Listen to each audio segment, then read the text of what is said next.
So right now, this is kind of where the hotspot is in terms of the flooding. So it started all the way in the south, really near that Belgian border, and the water has risen up. And right now here in Venlo and Roermond, this is kind of the area where it's most serious at the moment.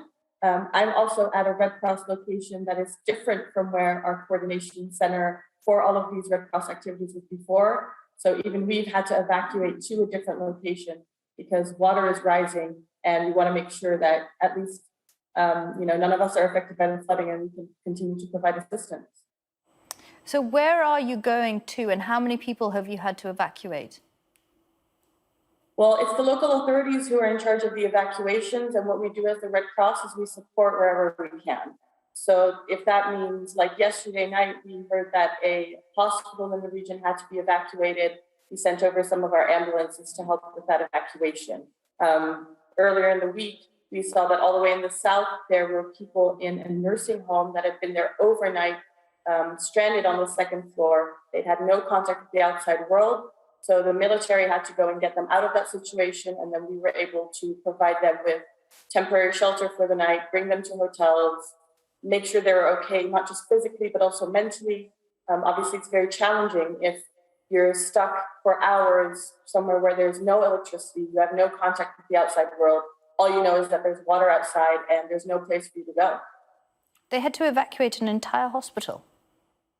Yes, they did that out of precaution because it's close to a river. And at first we were afraid that that river might have already overflowed last night. Thankfully, it did not. But all of those patients have been relocated to different hospitals all over the country. And now we're keeping a close eye to monitor whether that river is actually going to overflow or not.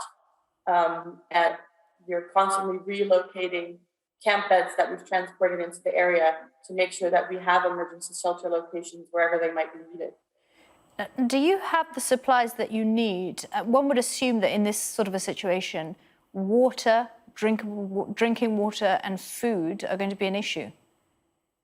Yeah, so at the moment, we do have the supplies that we need, but there were some areas earlier in the week where there were small areas that were cut off from any supplies. So that was the first priority, getting people out of those situations so that they were brought to a safe place. But a lot of them, thankfully, have already been able to go back to their homes. But this is really when, the rebuilding starts, because those homes have been flooded, maybe cars have been damaged, there's damage in the homes. So, they're all the way in the south, they're already going back to their homes and seeing what they can do to repair.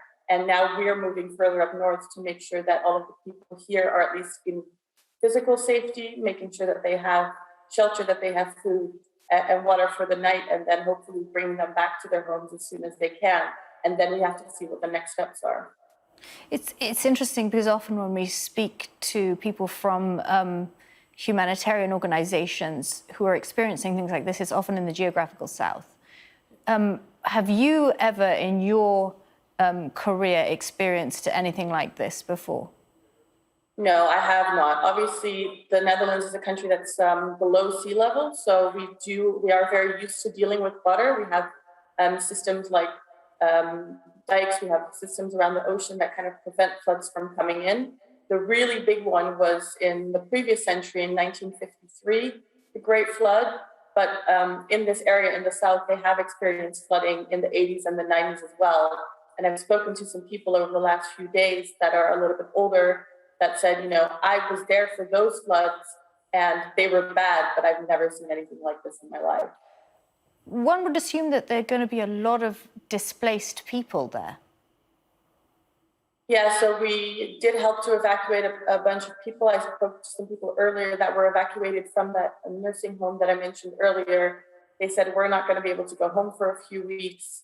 They were kind of getting their bearings after they'd been evacuated and then slept on camp beds for the night. And they said, okay, well, we're just happy we're safe, but what happens now? So most of them have been placed in hotels for now. Obviously, this is also a tourist area, and a lot of the tourists have either not come or had to go home. So thankfully, there are a lot of spaces there, and where there aren't, we're setting up emergency shelter, making sure there are camp beds, there are blankets, that people have toiletries, water, and food. And then, as soon as the water sort of goes back down, that's when we can start looking at how soon people can go back home.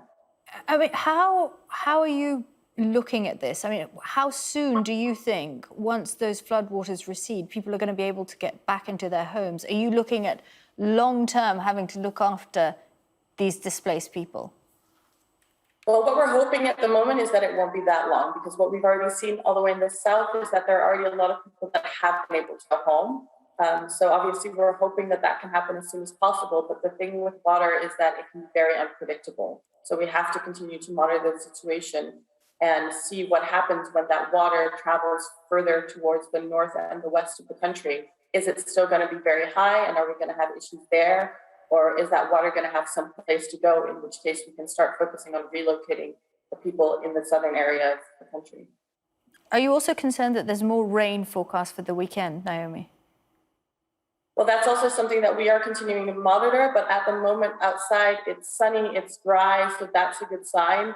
But that water needs a place to go. And what we're seeing is that, especially in the more urbanized areas, getting rid of the water hasn't been the priority. The priority has been to get people out and bring them to safety. So if that water stays there and we do get more rain later in the week, then that could worsen the situation. But obviously we are hopeful that that's not going to happen.